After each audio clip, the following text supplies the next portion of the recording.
Morning. Good morning, good evening, dear colleagues, and thank you for joining us back online for this session that is going to focus on the skills dimensions of reintegration processes. And this is something that we have touched upon very briefly in previous sessions, but that we're going to delve much deeper into today. One word of caution. Just as the session on Tuesday, the session today is touching a topic that is going to be very helpful for you in the development of your group work assignment. So make sure to make the most of this opportunity to interact with our expert, Andrea Salvini, whom you have already met in previous sessions and who is going to guide us through the lecture today.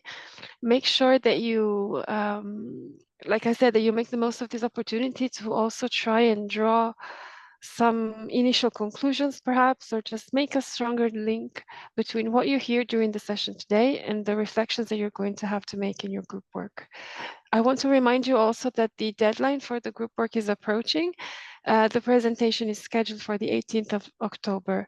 So by that time, you will have to have prepared your let's say your output, the output of your group work, and be ready to present to the ITC-ILO team and to the faculty of the course. This also means that we would be very grateful if we could receive a copy in advance.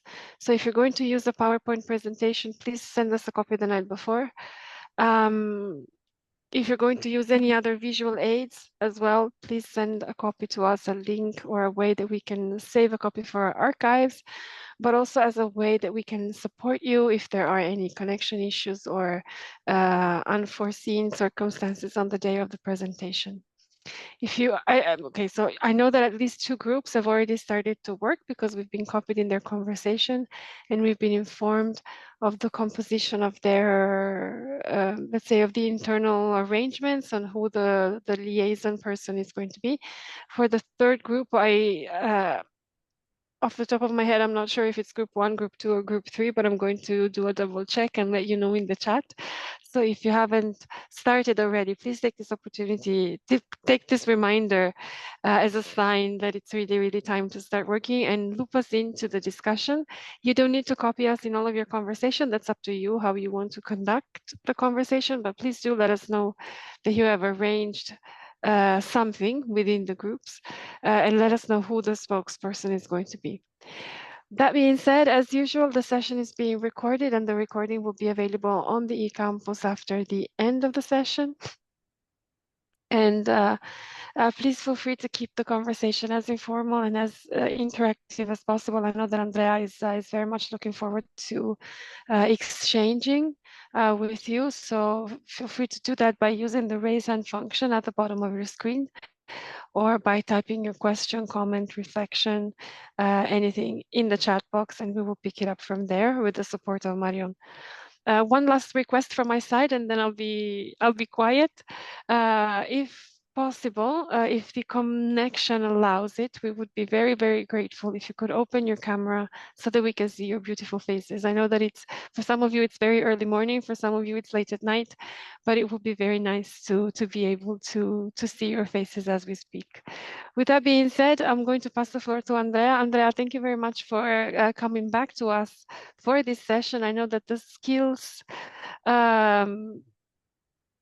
dimension, for lack of a better word, is one of the topics that are very close to your heart and to your experience. So I'm really looking forward to the discussion today. Thank you, and over to you. Thank you very much, Michela. It is a privilege to be talking about a topic which somehow animates my days in the past days, months, years, probably the past 3 decades. Yesterday, when I was preparing this session, I thought about all the different tiles of the mosaic that compose, let's say, a story on the topic. And it is also a privilege to be talking with you about this topic, because I believe that you as practitioners have experienced, if not practices on how to deal with the questions raised by the topic, maybe with the need to find solutions to pragmatic problems. So I would like to start with an example, also to delve a pragmatic touch to our hour and a half together today. These days, I am assisting one Italian region to find a solution, to find workers in the metal mechanics sector, which is expected to boom as soon as one or possibly more than one war will come to an end in the next months. And so in this atmosphere of hope, we have been working closely with the automotive sector and the regional authorities to try to find a way to place people in good jobs, in jobs which are very well paid, very well protected, with with what we call decent work in the ILO. And one of the most successful options to find these workers was to tap on a reservoir, on the buffer of returnees going back to the Philippines after a cycle of migration. So let me share the visual aid with you so that we can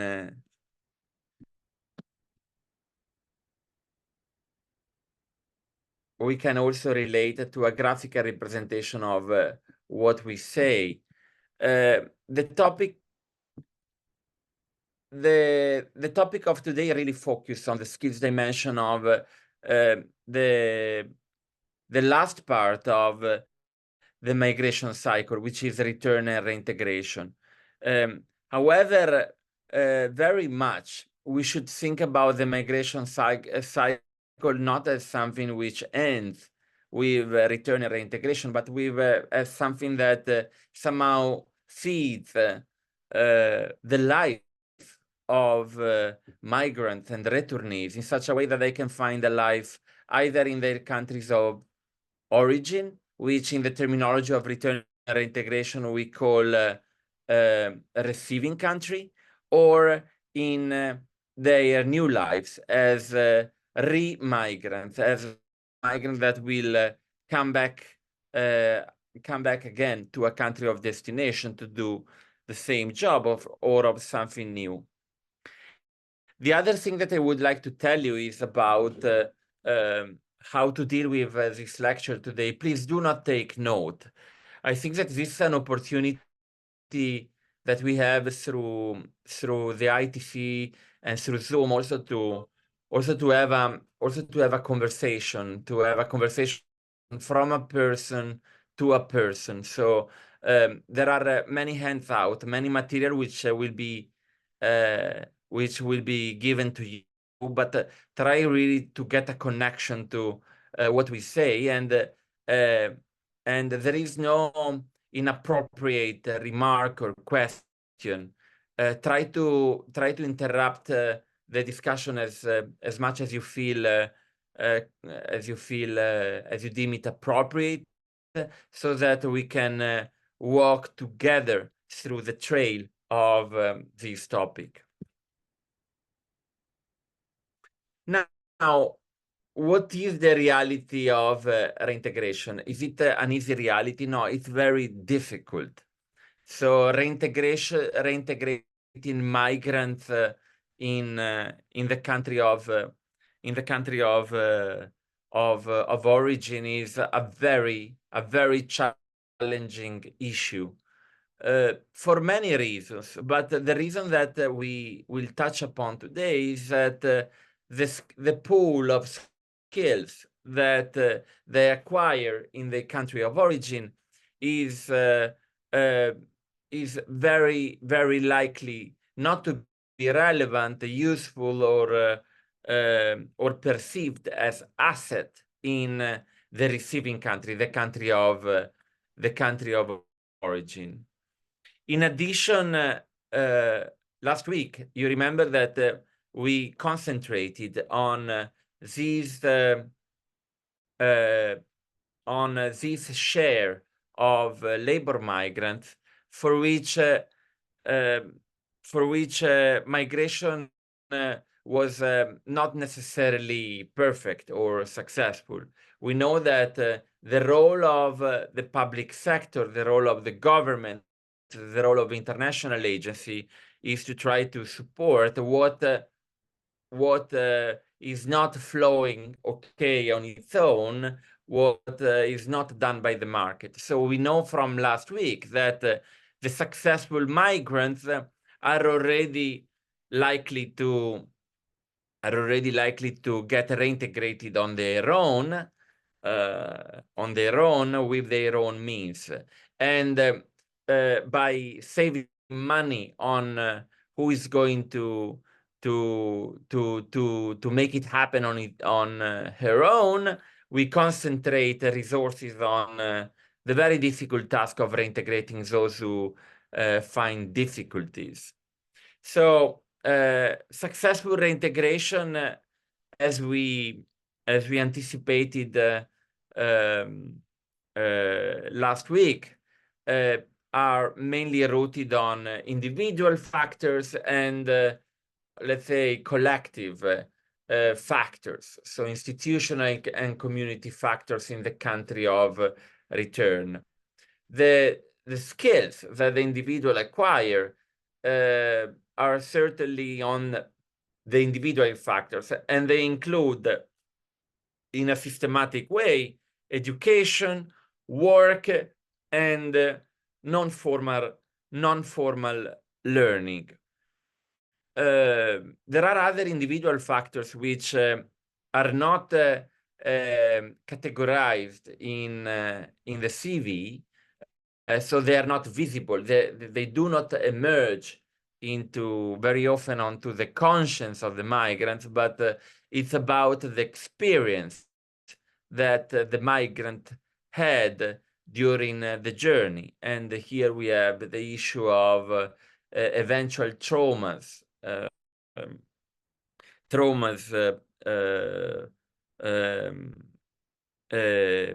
which were experienced in the country of destination. Why do I say it here today during a lecture on skills? It's because what we found out, it is that it's very, very, very important not to send to vocational training people who were traumatized and instead should be dealt with by the national health system, by an hospital, by specialized psychological services. So physical and psychological health is very important to make skills blossom in the country of destination. And then resources. Yeah, this is something that very much related to my experience of these days. We know that for ILO Convention 181, Article 7.2, migrants should not be charged recruitment costs. However, we know that migrants invest in their reintegration, and they invest mainly by paying for training. We also saw that paying for training may be a factor in modern societies for the migrants to have skin in the game in getting a stable, decent job with new skills. Then we have the institutional factors, which relate to the characteristics of the labor market in the country of destination. So the availability of economic opportunities, jobs, business support, training. For instance, the very strong remigration services made available by the Philippines is because the number of jobs in the Philippines are fewer than the migrants that are coming back home, and probably they do not have the same pool of skills which would make at good use what migrants learned in the country of destination. So it's this we can quantify by jobs, business support, and training. Access to testing and recognition solutions. So this is something that we will deep dive during the session today, and the acceptance of migrant family, peers, and community. We mentioned last week that what we want to avoid is to put old water in new jars. So we have to put new water into new jars. It's very important that the migrant is not going back to the same alienation, to the same frustration, to the same dissatisfaction that brought her to migrate in first place.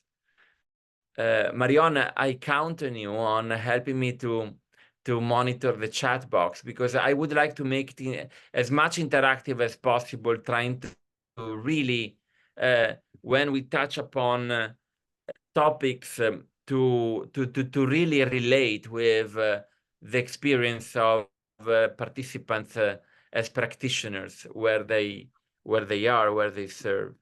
Sure. For now we didn't have any comments, but I think it's still you're still finalizing the quadro, no, the environment of the session. So I suppose we will have soon some questions. I will let you know.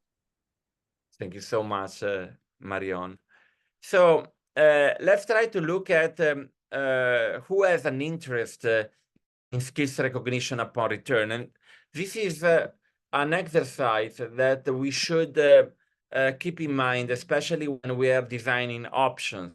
So usually there is no program, no scheme, no incentive for the physical engineer who was working in the Silicon Valley in the United States. But we need to design programs, measures, schemes for those who need support. So usually the interests are broken down by target groups. So the return migrant has an interest, gain skills abroad, help them compete for jobs in the countries. And usually what we find in the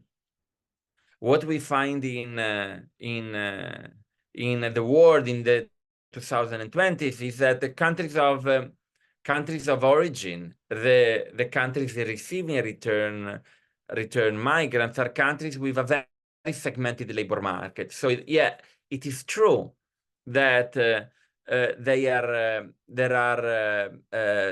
are difficulties, socioeconomic difficulties, but usually there is always 1, 2, 3, 4 sectors which are hiring high-skilled workers, and usually which are facing shortages. That is because countries of origin have been the recipients of foreign direct investment in the previous years. So there may be linkages between the country from which the returnees come from and the sectoral flavors of the economy of the receiving country. The interest is also about avoiding skills erosion and brain waste. This is this is something that is also in the interest of the governments, who usually are interested in including skills acquired abroad, and also in a form of guaranteeing quality and signals for the employers. So the key idea of skills matching has two connotations. The first one is on the skills, which is required by a job description, but the real match is made by the pre-screening process, which provide a match between the signal of the quality of the skills and the capacity of the skilled worker to integrate at the workplace. Andrea, sorry, there is a question from Delvin, who'd like to know if brain waste is the same as brain drain. Brain waste, is it the same as brain drain? From Delvin Yamasombi. These definitions, who was the name of the participant? Delvin Yamasombi. If you want to take the floor, Delvin, you can take the floor also. Huh? Yeah, please.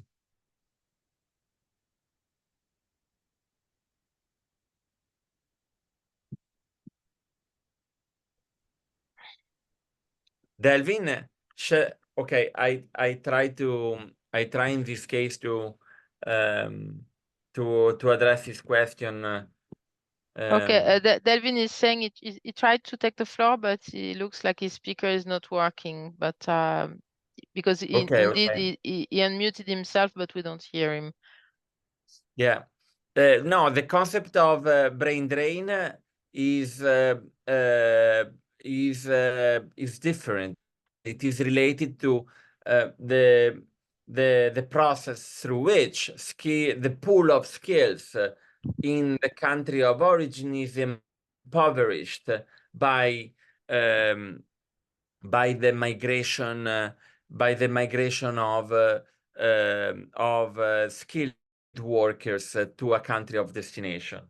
The concept of brain waste is very much featured in return and reintegration, because it refers to the incapacity of the system of the migrants or of the migrants to make good use of the skills acquired in the country of destination. So the first one is very much a topic of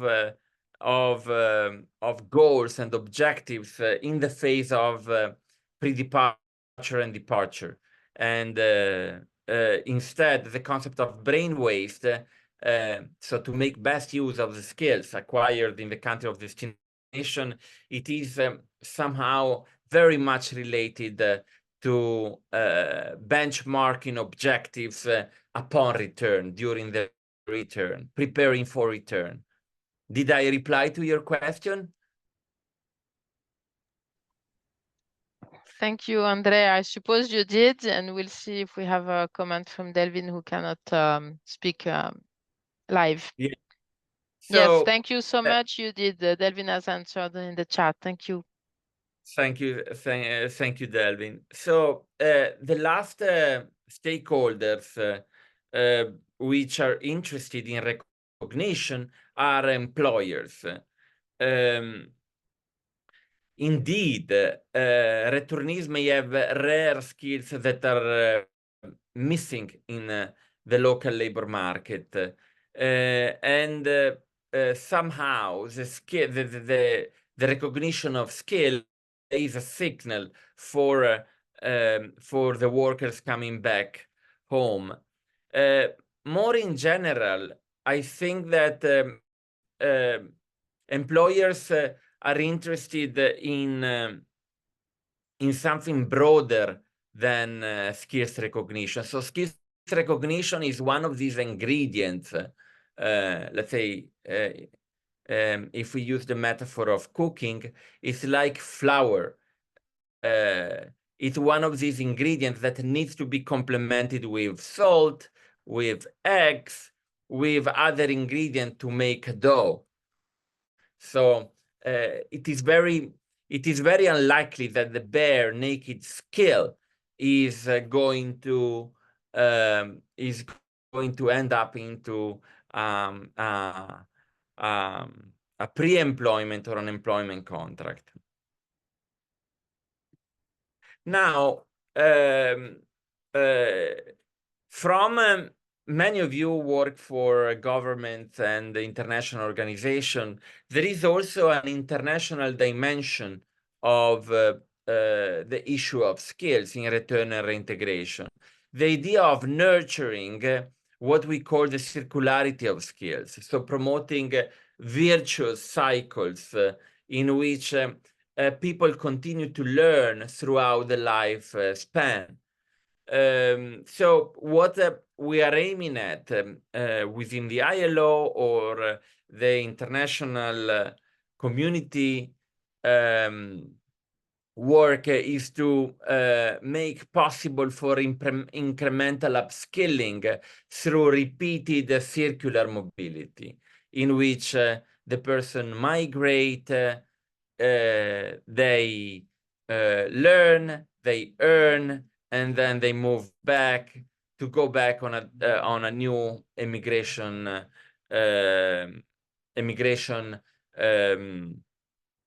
spell. It requires recognition on both ends of the corridor. There is a conceptual but also a very pragmatic consideration here. Yeah, it is good to have a world in which there is a portability of skills and competencies beyond local labor markets. But also, when it comes, I deal a lot in helping brokering labor migration agreements, and what matters a lot is what can be gained is usually done in mutual reciprocal framework. It's much better, for instance, to broker the portability of Social Security for both countries on the end of the territories, rather than to ask one of them to recognize it unilaterally. Yes, Ida, the floor is yours. Thank you. Probably apologies to sort of take you back. I just have a question. Say, suppose in developing countries that still have probably weak systems or no systems in place to sort of tap in the skills that migrants who have a complete migration bring, what really can be done? Because probably some of these successful migrants, they return and then reintegrate quietly or silently in the societies, thereby like getting into the brain waste stage. So what can be done? I know like we can advocate for policy, but it's in a way it can take a bit of long time. Yes, that can be done. What measures can be taken in the interim to sort of tap into voluntary returns skills, so that at least they can benefit the society, they can benefit the development of the nation as well? Thank you. Okay, thank you, Ida. I think that it's a very good question, and in my opinion, there are two main clusters of action that we can make. The first one, for the better off, for high-skilled migrants, it's very effective to document success stories at the sectoral level. So usually you have to spend little money on reintegrating skilled workers which make it on their own, but it's very important to document when someone managed to reintegrate, so to explain what was this reintegration about and how it came about. So this we have a good repository of success stories of reintegration in several countries. I can send it to you separately if you write an email.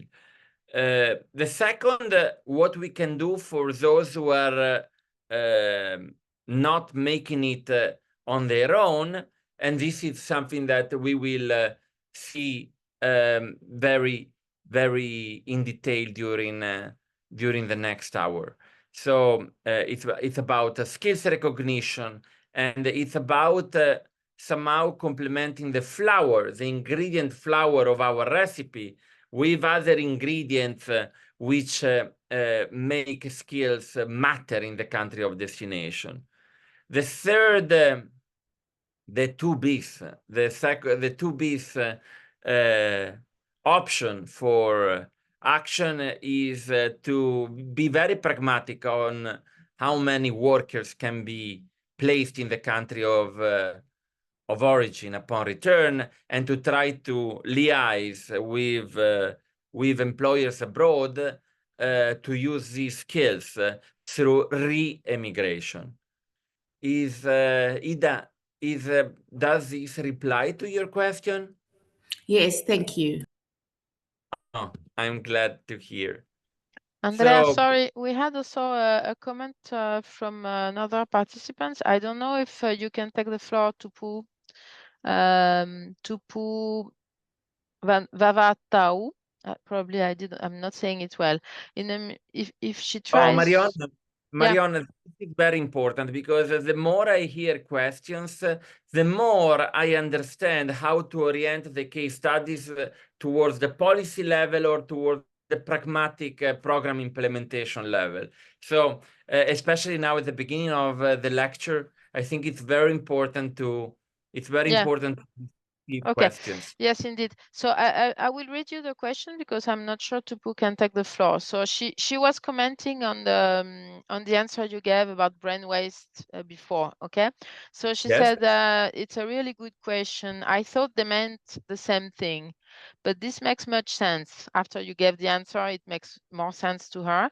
And then she continues saying, understanding why most of our skilled people's migrating, because they feel like their skills are a waste here, especially returning scholars who are stuck in the same position for a long period.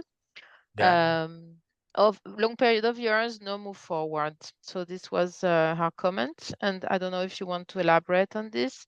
And then Yvonne has also raised her hand now. Yeah, indeed. I mean, this is about very, very good remark. Very good remark. Brain waste. Brain waste is the measure of what did not materialize apart from a transfer of remittances. So not only remittances, but also the contribution that a migrant can provide to her own country of destination in terms of skills and contribution to the society. So yeah, very, very, very spot on. Now I see that there is Yvonne. Raising her hand. So I'm very happy to listen to your question, Yvonne. Thank you, Andreas. Morning, everyone.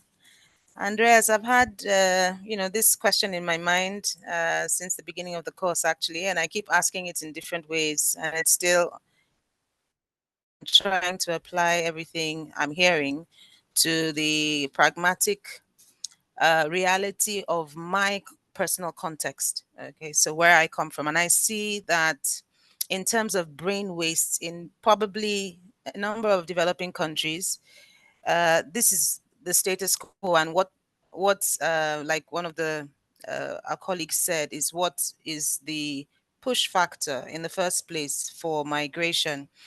And I'm wondering, learning also that it is important to balance the fact that returning migrants should not necessarily be given more opportunities than citizens who are in the the countries of origin themselves. So, I mean, if citizens who did not migrate see that people who are returning are getting more of the opportunities, more of the access and skills, while they at home are not, it would be a problem. So the first question is, how do you balance this for citizens of the home country, especially in countries that are developing countries where there is already a problem of unemployment, where there is already the problem of brain waste, where people are getting a lot of education, like in Nigeria, they upskill, people get several degrees, they get masters, and they just feel, what's it all for?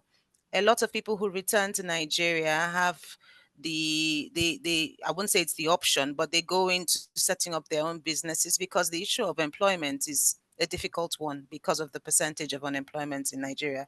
And then the second question is, in terms of countries going into these bilateral agreements, you know, to recognize skills from both countries, what is the incentive for a developed country that already has very strong institutions, good opportunities, to go into this kind of bilateral labor agreements with a developing country to recognize the skills or have a mutual framework for supporting the reintegration of migrants? And I wonder if there's a case study. There's been mention about the Philippines. What was the incentive? I mean, I can't imagine why a developed country would just decide, playing the devil's advocate, to go into a bilateral labor agreement to recognize skills. I mean, I'm just wondering in reality how this is led. I mean, what is the incentive to do this? Will they do it willingly, or is there, I mean, there are so many other countries to choose from to enter into agreements. So I'm just wondering if there's a case study on what incentivizes these frameworks. Over. Thank you. Thank you, Yvonne. Two spot-on questions. So the first one is how to create a system of incentives which is fair, which does not damage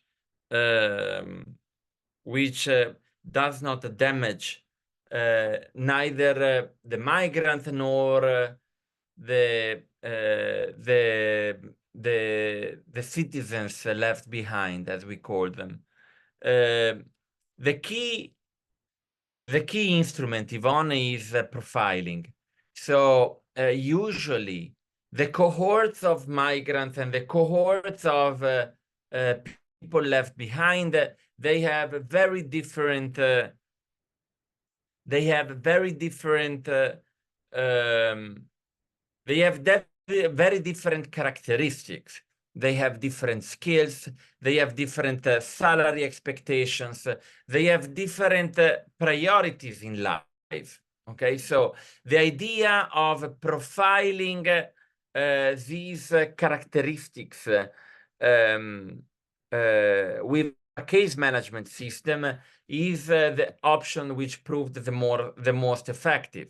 Okay, so when we say, okay, we have to distribute $1 billion in a year in employment services. Okay, I mean, everybody says, I want to get it. I hope that this $1 billion will be benefiting me. But in a very pragmatic term, if you don't have a profiling of the needs of any potential beneficiary, it's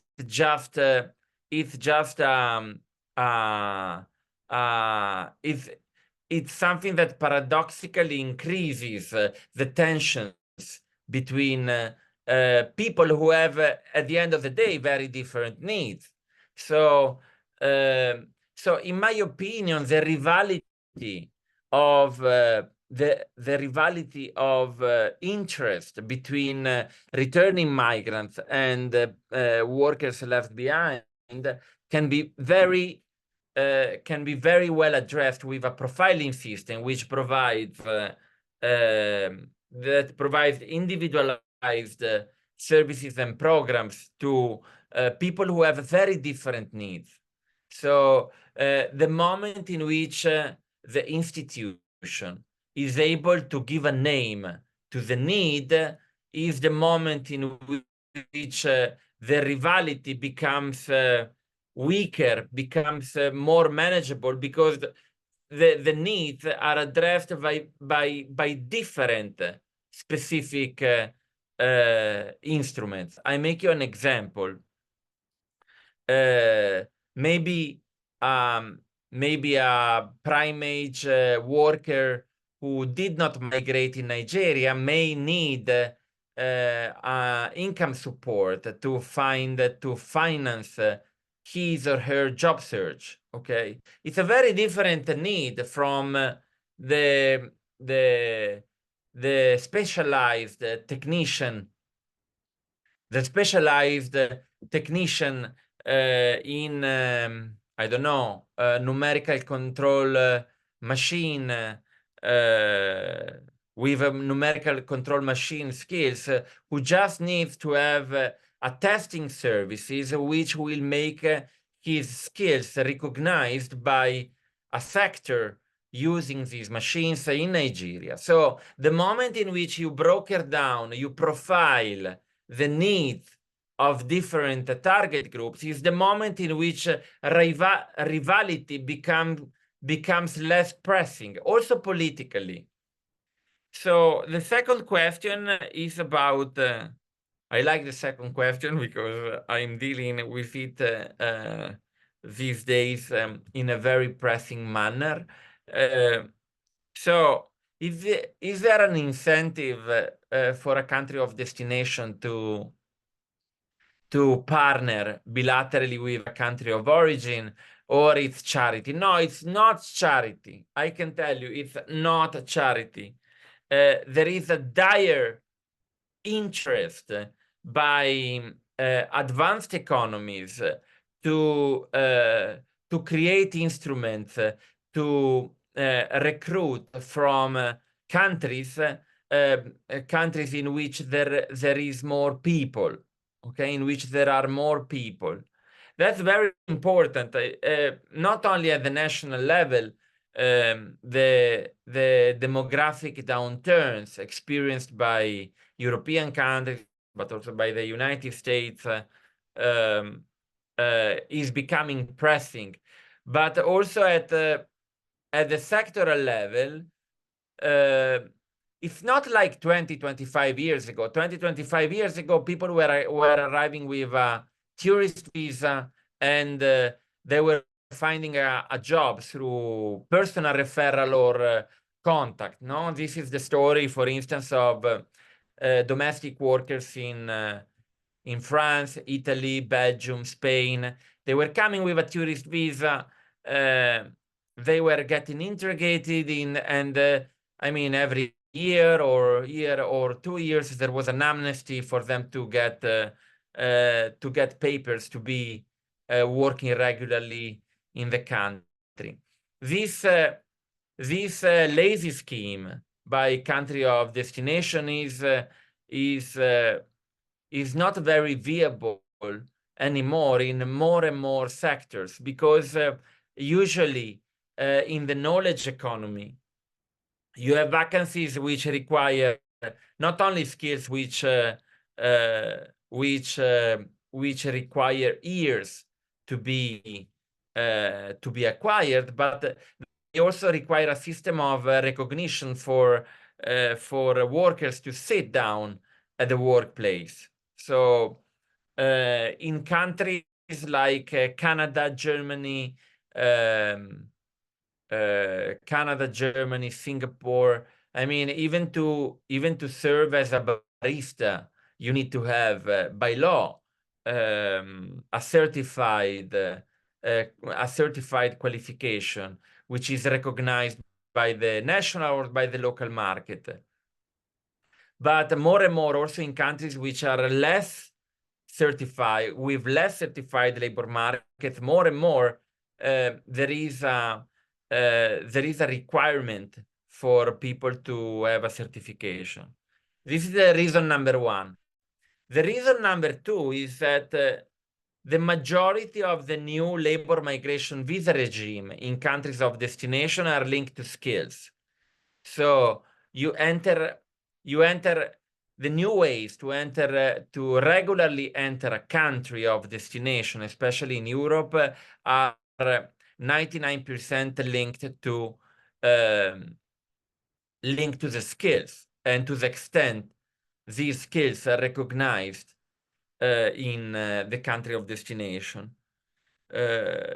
So I think I gave you an array of reasons for which if not charity, countries of destination, they have an interest. And basically what I do more and more these days,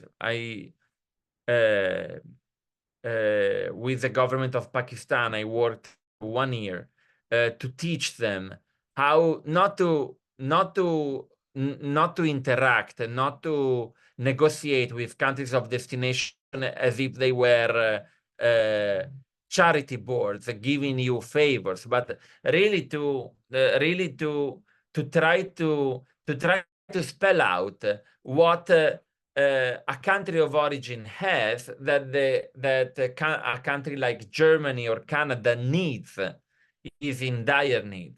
So that's a little bit.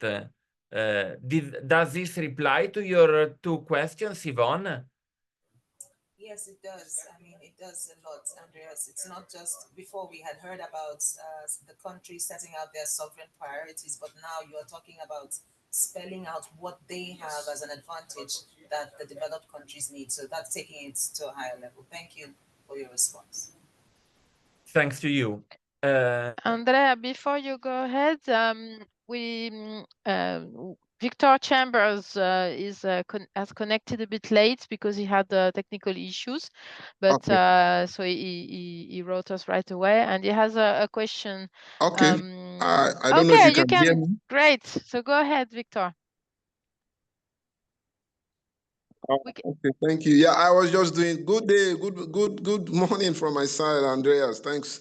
I was just doing a follow-up question regarding what the first question Yvonne asked. I was requesting for give us you touched on it on the Pakistan, but I didn't get it very well. How would you practically, in reality, explain or give an example of this profiling that you are talking about? I wanted to get a better understanding of when you talk of profiling, how do you profile them regarding these migrants who are returning and those who are back at home who could not migrate? How do you profile them? You are responding about the profiling. I wanted to get an in-depth understanding of the profiling. Okay, thank you, Victor. But this does not relate to Pakistan. The Pakistan case study was relating to the second part of the second question of Yvonne, so in which she asked what is the interest in the country of destination, and Okay. but let me, Victor, always very, very good questions from you. I mean, we know you by now quite well. Thank you very much for enriching always the discussion. Let me explain you profiling. Let me explain you profiling the way it works. So the process of profiling is, let's say, a smart registration. We call it profiling a smart registration. So through a case management system in which you interview with remote tools or with face-to-face interview a potential beneficiary, you make a radiography of her needs and of her capabilities and desires. Okay, so by the mapping of needs, capabilities, and desires, and skills are among capabilities, you have a picture of the kind of support that she will need by a certain institution. And through this process of giving a name to the needs, you differentiate between the needs of those who are coming back from a country of destination and those who who never migrated. So the solution that we have been proposing, for instance, for a country like Morocco, is to give a name to the specific need, capabilities, and desires that a certain prospective beneficiary may have. Does this reply to your question? Yes, I understand your reply, but I was looking at it from the point of view of, after that, what do you do? Do you still solve their problem? The very reason why they migrated, you have profiled them, but you don't have, I'm looking at countries, developing countries from our part of the world, like Nigeria, where that is very, very common. You profile them, and there are thousands of these graduates or people with skills, and yet they are idle. And that is why they are moving. After you profile them, is that enough? What happens? After you profile them, you analyze the results. And you can analyze them in two ways. So from the policy point of view, if you have 500,000 history teachers and there are 200 history teachers jobs on the market, probably there is something to adjust in the education system. So first of all, it's when you profile the needs and the characteristic of individuals, you can analyze results at the aggregate level. So first one. The second is you can design a program that specifically addresses these needs and not a general, yeah. So what you do with profiling? Profiling is information. You can use it at the aggregate level to say, look, I mean, probably we have to adjust something in our education and TVET system, one. Or, for instance, you can use it at the individual level. You know that Victor Chambers is a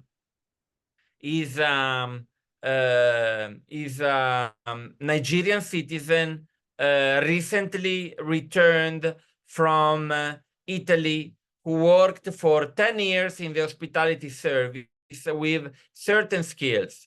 His expectation is to find a job of a certain wage, and based on his needs, capabilities, and desires, the institution can provide a specific support, which is by definition different from the unemployment benefit that you would give to a breadwinner who never migrated in the first instance. Is it clear, Victor? Yeah, better understood with this detailed explanation. Thank you very much. My focus was more on those who have not migrated. The focus was not on those who have returned. It's easier to handle them. There are programs for them, but those who have not, who do not have the means to migrate, who do not have what it takes to leave the country to look for greener pasture elsewhere, because she was comparing the two. That is a reality in Nigeria. That is a reality. I've lived there, so I understand a little bit of that. But so your question, your response has somehow helped me to understand the concept of profiling. I would liken it to having a database system, statistics, not just for those who are returning, but those who are already there. You can profile them and look for means to see what can be done for them. Yeah, Victor, it's not only having a database. It's also about having a system of counselors that can understand how to differentiate between people who may be labeled under the same characteristic of being someone who did not migrate, but they may have different needs. A mother with children at home may have different career aspirations than a breadwinner with 15 years of experience who just lost his job. So very important that also developing countries invest money in spelling out, give a name to the needs, not in general terms, but individual by individual, which is the work of what the ILO calls public employment service. Thank you, Andreas. Thank you. You understand why I'm asking this question. I'm involved in public employment services, especially for marginalized. That is why I'm asking that. Thanks. Very good. So you can write me a letter. Write me an email. I can give you further tips. Now, Madame Vavatau, please, the floor is yours. Thank you, Andrea. She had put the question in the chat, but she said she can't take the floor. She's writing from Tonga. So, Tubau, can you take the floor? Thank you. Before I went on to before I go on to my question, I want to make a comment on what you just mentioned about some people can differentiate the support to provide, because you mentioned something about designing policy where different focus group can focus on each topic. Yes. Yes, and that is something that I've recently come across, where we use our referral system, so that because me being a welfare officer, I don't have all the skills and trainings to provide better support to one of our returning workers, and so I've referred them to like a women's group or a health group. Is that what you meant? Well, what I meant, I think that it's very relevant also for a country like Tonga, which is very small and with a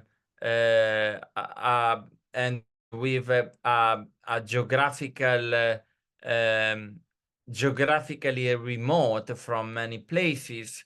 So I said that it's a very good idea to invest in what the ILO calls the public employment service, which is a system that first of all, it provides individual assistance. So it provides a process through which it's not the general needs of a returnee, but it's the specific need of Marion Christophe, who came or returned from the United States 2 years ago with a nursing certificate, and her desire and aspiration is to get integrated in a specialized nursing profession in a Tongan hospital. So it's so yes, I think that it's recommended to invest in a tool which moves away from the general problem of skills mismatches to a specific individual-based needs of your citizens. Good. Thank you very much for the very good question, madam. Now, sorry, my question. I haven't asked my question. Sorry. Okay. It was just a comment on what you just talked to Victor about. But my question is, because you talked about migrants, not the importance for migrants not to come back to the same alienation and dissatisfaction in the country of origin. And I think we see that a lot here in Tonga, because we just did a social impact study, and we were asking the returnee from the seasonal worker, why you're not using your skills to like create a business or share with your community. And what they said was, oh, we just want this time, this few months to rest and spend time with our family. But it's important, like what you were just talking about, for us to, the importance of not only the government and policymakers, but for job providers locally to support the returnees and to encourage them to use their skills gained overseas here in Tonga. Is that what you meant? No, yeah, it's a very good question, in the sense that not only an institution for supporting returnees can help those who are actively seeking for work, but it should have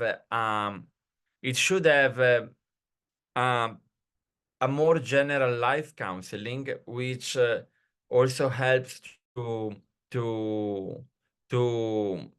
which also has the skills matching work better. So I make this example for there is a very beautiful example of Nepal.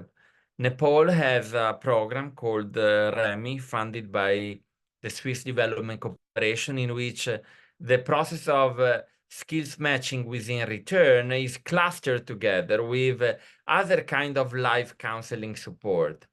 So this helps to look at the human face of a returnee and not as just a qualification to match with a vacancy. Self-employment is one of the solution, not for everybody, and re-emigration is another solution. Usually very promising in a world in which we have advanced economies in net labor shortages. So yeah, these are I think that the tools that you can get inspired by. Thank you very much, Andrea, and also for the question to Pu. By the way, let us know if it's Tupu, if it's Topu. It's nice to be able to say your names correctly. So there is David also standing there with a raised hand. David, can you take the floor?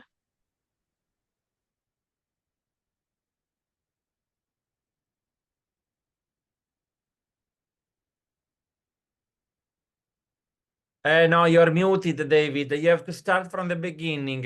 We were not able to listen to you. Okay, so let me start again. Thank you, Marianne. Thank you, Andrea. I hope you can hear me this time. So David is my name. I'm the Vanuatu Country Liaison Officer based here in Australia for the Pacific Australia Labour Mobility Scheme. I am very interested in this topic, as it is a topic of interest and something that I'm currently working at the moment in terms of skills dimension in the area of reintegration. Now, I guess it's more a comment than a question. We are currently seeing a gap in the program that I'm at the moment, is the unskilled getting recognition of the work that they do and the knowledge that they gain throughout the process.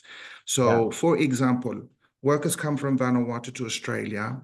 They pick tomatoes for say over 7 seasons. They're now professional tomato pickers. How do we recognize that particular skill and move from an unskilled level to a skill level? And again, vice versa. Workers go back to Vanuatu. They do not have a certificate to prove that they are, certified tomato pickers. And now that they're back at home, we talk about skill reintegration. How does that work? Like that is my question. How do we expect them to go back to Vanuatu and find employment when the formal world is seeking papers right now, documents to prove that, yes, we need to document this thing? So I'm actually looking at how perhaps like case studies around Europe or the work that you do that have recognized tertiary organizations that can document their skills and have like workers have certificates and the skills that they have. Thank you. Thank you very much, David. The problems that you are touching upon now are are very much on my mind now because I'm writing a policy brief for the ILO, the office of ILO Vanuatu and ILO Fiji. So it's I have been thinking about the problems that you raised quite extensively. When it comes to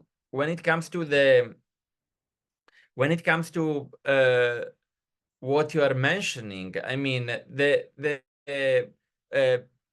it's about the recognition of informal learning, so of skills which were acquired through non-formal or informal education. And for this is we worked a lot on this in construction because, of course, up to 10, 15, 20 years ago, usually people were acquiring skills within informal apprenticeships. So they were starting as apprentice general mason, and slowly they were learning on the job.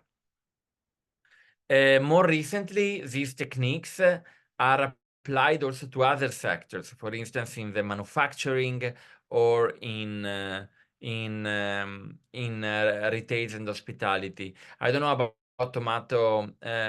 professional tomato pickers, but certainly there are ISCO occupations which relate to this task, which is what we call the specialized agriculture workforce. So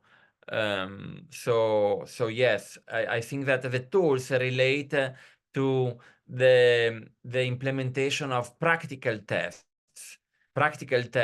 which is supervised by a commission of examiners. It was very much pilot tested by the Abu Dhabi dialogue back in the year 2010, but also now we have good examples in the Canadian provincial colleges. So if you write to me, I can elaborate more on case studies of skills recognition of return migrants, especially to recognize informal and non-formal learning.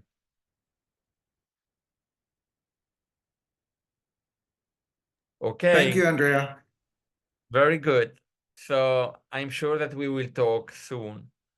So what are the tools and practices for this area of skills within return and reintegration? So first of all, the mutual recognition arrangement. We already discussed that there is a mutual interest of countries of origin and destination in somehow balancing the imbalances in labor markets in countries of origin because there are too many people, and in countries of destination because the people are too few.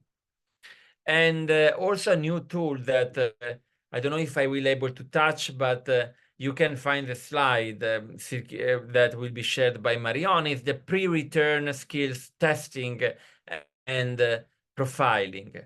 So again, I think that it was very good that this session was interactive. You can find annotated material in the resources shared by Marion, and contact me for deep dives. Then there are policies and programs in the country of return which help a lot. And I think if I think about the intervention of Victor, I think that it's important that you take it into account. So the first one is competency assessment and certification of skills and training. Again, I'm not sure that we will have time, but certainly there is the very successful case study of TESDA, the skills authority in the Philippines, which provide the opportunity to get a certification of all the Filipino migrants that come back, so that they can be signaled for the best opportunities for re-immigration. Very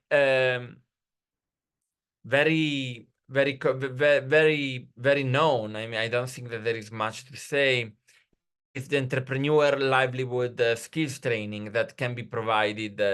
And here I think about TUPO, the idea of diversifying training not only for salaried work, but also for livelihood and entrepreneurship is something very important to motivate people to not stay at home too much, but to think long term about the livelihood, about the education of the children, how to finance it, and so on.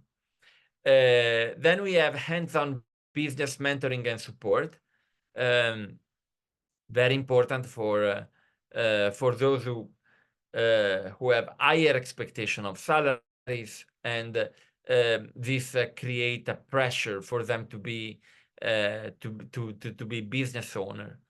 And finally, again, in the realm of public employment service, so what we discussed with Victor and Yvonne, job placement, referral to local and overseas employment. Do we have question, Marion? No, not at the moment. Wait, we have Delvin who just wrote. Delvin, can you take the floor? But I think perhaps you couldn't, because can you try again to take the floor? Delvin? Delvin. Hi. Hello. Okay. Can you hear me? Yes, Okay. we can. Very loud and clear. Oh, great. All right. So my question is in terms of we have. Sorry, Delvin. First of all, which country you come from, so that we can understand. We can also understand how to contextualize your question within specific practitioner's context. Sure. So I am from Papua New Guinea. So my question is in with regards to workers who access the program. So we have the labor mobility, and they go as temporary migrant workers overseas, mostly in the semi-skilled and the non-skilled space. And when they return back to the sending countries, we have the issues with industries. Local industries here cannot match their skill sets, and they have the capacity to absorb even the skills they develop overseas. And then these return migrant workers, they become dependent on the secular labor mobility. And when you talk to them, they become that you talk to them without, like, they don't have a sense of purpose, but they only access it because it seems to be a better opportunity for them. And I was just asking in terms of what would be some best practical approach that you have, that we can be able to provide to our workers, so they can access with a sense of purpose, and not just come because it provides a better opportunity and for them to go, but and see it as a need and become too dependent on it, on the labor mobility aspects of the. Yeah, so that's my question. Yeah, Madam Delvin, I think that it's a spot-on question, and I think it's very much linked to the question of Victor. Sorry,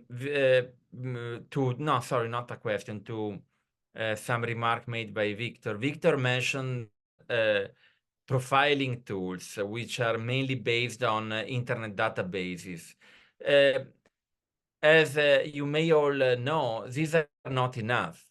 In order to really touch upon the soul, touch upon the part of the human being which triggers motivation, which really animate attitudes to acquire skills and to use them and to wake up and to go to work in the first place, is a human contact. So internet databases tools should be always combined with face-to-face counseling, with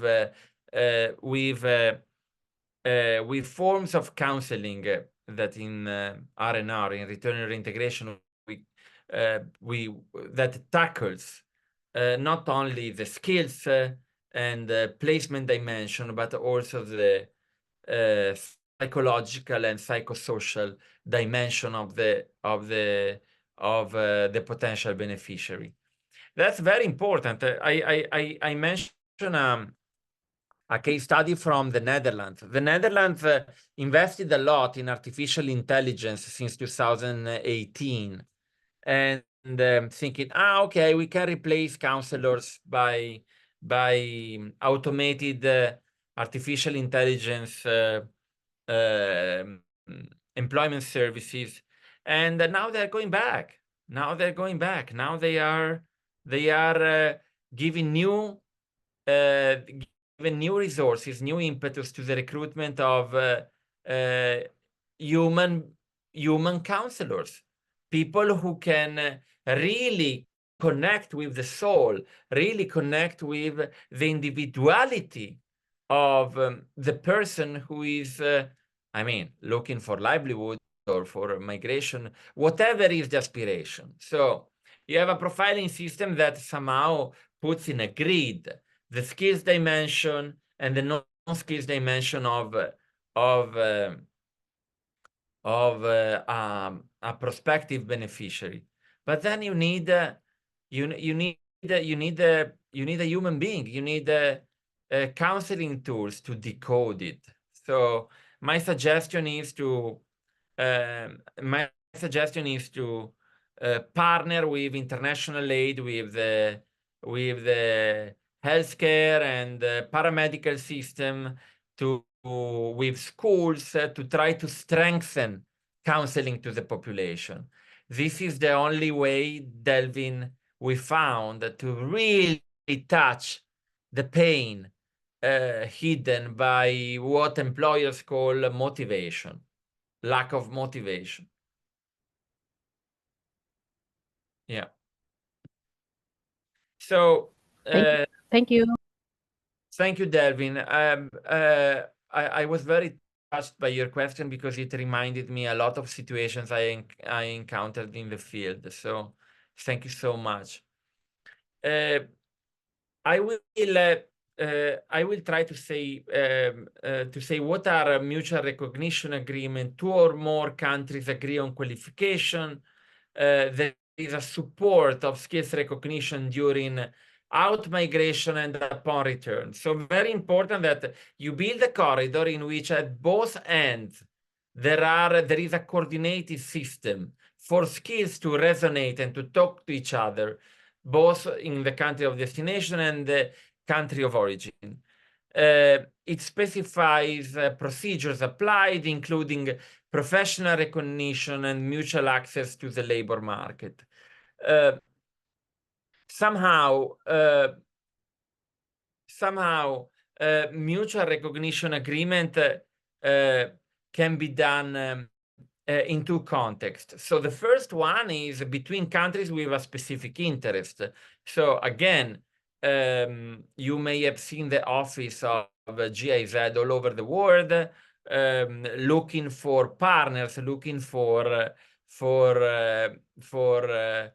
these agreements to happen and to already prepare candidates for German immigration with the right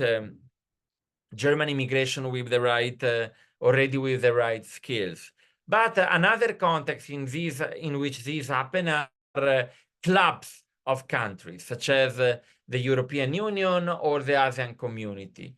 So within these clubs of countries, there is a very deep interest in mutually recognized skills, because this can increase the labor mobility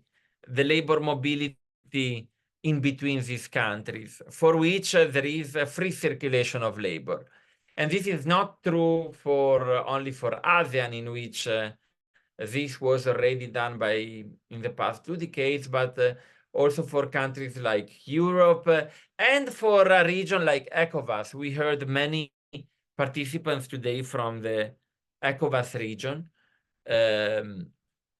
from the ECOWAS region, mutual recognition agreement may not increase the number of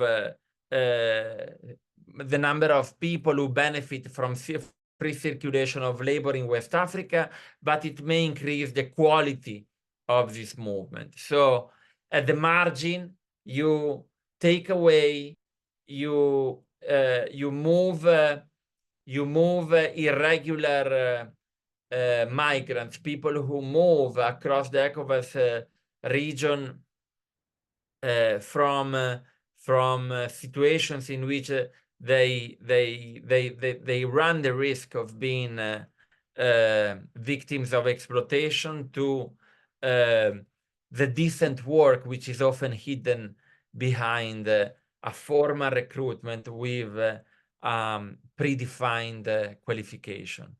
So I would like to stop the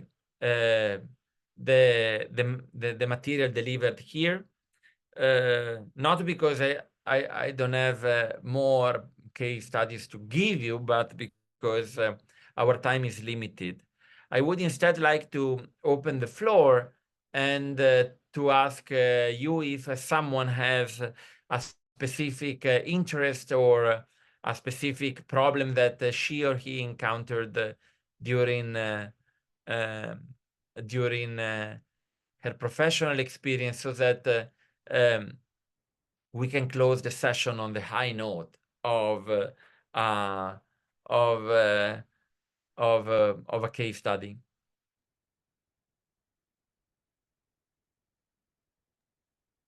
Thank you, Andrea. So I would encourage the ones who can take the floor to raise their hand, or if you cannot take the floor, please write your comment or question in the chat. Oh yeah, let me start. Great, Victor. We spoke a lot with Victor because he raised a question that then we have used throughout the end of the lecture. So I hope, Victor, that you followed how we used your question. But Yes, over to sure. you. Yeah, I know it's tricky and delicate, sensitive. One of our challenge we face on our part of the world is finances, funding. It is also a very major aspect regarding reintegration, whether for skills, all the aspects, economic, socially, you need finances for, and it's one of the areas we in this part of the world struggle with. My question is, I'm going to put it this way, it is encompassing, but with this regards, who is expected to bear the major bulk of the funding expenditure? Is it the government? Is it other partners, stakeholders? And what advice could you suggest regarding, especially for those who are having difficulty, like the vulnerable, the marginalized? What do you advise regarding funding in order to help, smoothen their reintegration process? Yeah, very good question, and I think that it's a very good opportunity for closure. So how do we find means? Who has skin in the game to pay for skills recognition of returnees? Before looking at government funds, Victor, you should always look at the willingness of employers to pay for skills recognition. Usually it's a club of employers. For instance, now Great insight. Wow. Thanks. We are establishing a certification, not of an occupation, but of the use of a specific machine, which a specific type of machine, which is becoming the standard in the automotive sector. And the program of training and certification is paid by the brand of the producer of these machines. So of course you cannot expect employers to pay everything. So you build up the share of the share of money made by the employer with, of course, the several monies available both by national governments and by international aid. Finally, it is not unusual that return migrants and in general potential beneficiaries pay part of the training cost, because more and more we see that having skin in the game, having something to lose, is also a good trigger for motivation. And for this reason, we use financial instruments for this very small share that the returning migrants paid is advanced by the employer and paid back in very small part of the salary in the following 24 months of employment. So again, with the question of Victor, we covered also some basic criteria of financing, which touch upon not only government money, but also what we call financial instruments. Mariana, I think over to you. If there are more questions, you know that I am always one call away, and I'm ending a very large assignment for the European Commission now. So I really hope to visit Nigeria and Papua New Guinea and all the countries in which I understand that we can bring new expertise and model. Thank you very much to everybody, and over to you, Marion. Thank you very much, Andrea. As we had told you, some participants cannot connect live, but the one who participate, they are very active. So thank you to all of you. For some of you, it's very, very late. We really appreciate that you have connected the same. There is a presentation which, so Andrea, should I share the full presentation? Okay, there's a lot of more materials in the PowerPoint. Yeah, there are many case studies, and they can contact me for guidance. So you will find it in the eCampus. I will upload it right away. So everything will be available. Thank you again, Andrea. The email of Andrea and also of his colleague Georg is on the Meet the Experts section of the eCampus, so you can reach to them. No problem with that, and I'm sure you will be in contact. So thank you again, Andrea. For next week, our session will be on 1 week from now, on Thursday. At the moment, we have only one session next week, but wait to hear some more news, because we have a date to reconfirm for the other session on fair recruitment. Miki, do you need to add anything, or? No, I just wanted to clarify that the session on fair recruitment and the impact of recruitment on reintegration practices was originally scheduled for the 8th of October, but we are waiting, unfortunately, still waiting for a confirmation from the speaker. So we will, we aim to let you know by tomorrow at the latest, so that you can adjust your schedules accordingly. Whether it is indeed confirmed for the 8th or whether the date is going to change. But the one on the 10th is confirmed, doubly confirmed, so it's locked in there. And if not earlier, we will see you on the 10th. Thank you, Marion, and thank you, Andrea. Okay, great. Thank you to all again, and we keep in touch by email. I sent a Zoom link to the group who requested to me, so anything else you need, we're just an email away. And thank you to all. Bye-bye. Bye-bye. Thank you. Bye. Thank you. Thank you. Goodbye.